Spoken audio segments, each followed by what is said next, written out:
મહત્વપૂર્ણ સમાચાર સામે આવી રહ્યા છે। ગૃહ રાજ્યમંત્રીની ઉપસ્થિતિમાં મળેલી બેઠક મુદ્દે એક મોટા સમાચાર મળ્યા છે। ડીવાયએસપી થી ઉપરના તમામ અધિકારીઓને આપવું પડશે રિપોર્ટ કાર્ડ।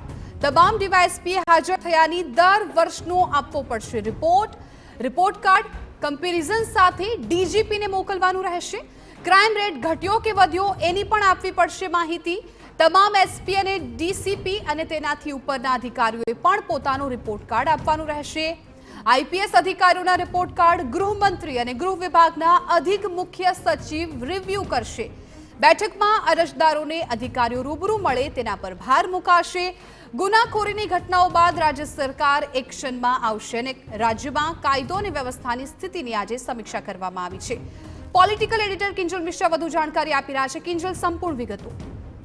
વસ્ત્રાલની જે ઘટના બની હતી ત્યારબાદ તેના જે ઘેરા પ્રત્યાઘાત છે એ સોમવારે જોવા મળ્યા, આખા રાજ્યની અંદર જોવા મળ્યા। એટલે બેઠક છે જે ગૃહમંત્રી દ્વારા લેવામાં આવી, ત્યાં કેટલાક મહત્વપૂર્ણ આદેશો રિવ્યુ બેઠકમાં કરાયા છે, જેમાં સૌથી મહત્વનો મુદ્દો રિપોર્ટ કાર્ડ છે। એટલે કે ડીવાયએસપી કક્ષાના જે પણ અધિકારીઓ હશે તેમણે પોતાનો રિપોર્ટ કાર્ડ આપવાનો રહેશે।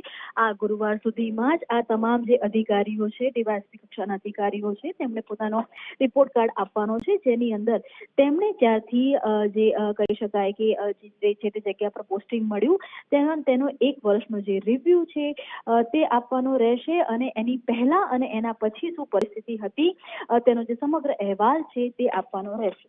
ક્રાઇમ રેટ વધ્યો છે કે ઘટ્યો છે તે જાતે પણ એ ડીવાયએસપી પોતાનો રિપોર્ટ છે તે આપવાનો રહેશે।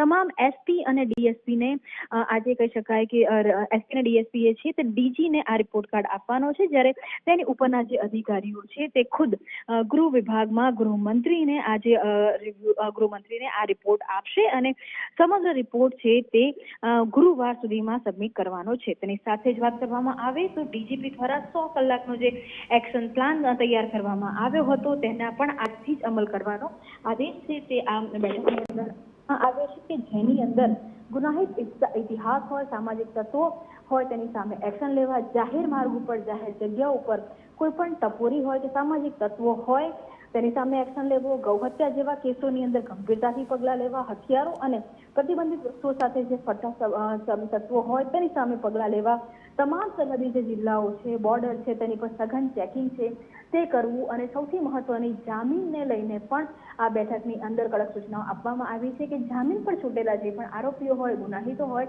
અને જો તે જામીનની શરતોનું પાલન ન કરતા હોય તો એ જામીન રદ થાય તે પ્રમાણેની પણ વ્યવસ્થા ગોઠવવી। એટલે કહી શકાય કે હવે પોલીસના અધિકારીઓએ ખુદ પોતાનો પણ જે રિપોર્ટ કાર્ડ છે તે આપવો પડશે।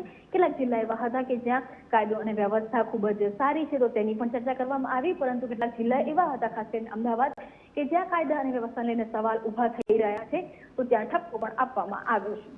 બિલકુલ કિંજલ, આભાર સમગ્ર માહિતી બદલ। તો ગૃહ રાજ્યમંત્રીની ઉપસ્થિતિમાં જે બેઠક મળી છે તેમાં ખૂબ મહત્વપૂર્ણ નિર્ણયો કરવામાં આવ્યા છે। ખાસ તો ડીવાયએસપીથી ઉપરના તમામ જે અધિકારીઓ છે તેમણે રિપોર્ટ કાર્ડ આપવું રહેશે। તમામ ડીવાયએસપીએ હાજર થયાથી દર વર્ષનો તેમને રિપોર્ટ આપવો પડશે। રિપોર્ટ કાર્ડ કમ્પેરિઝન સાથે ડીજીપીને મોકલવાનું રહેશે। ક્રાઇમ રેટ ઘટ્યો કે વધ્યો એની પણ આપવી પડશે માહિતી। એસીપી અને ડીસીપીથી ઉપરના અધિકારીઓએ આપવો પડશે રિપોર્ટ કાર્ડ।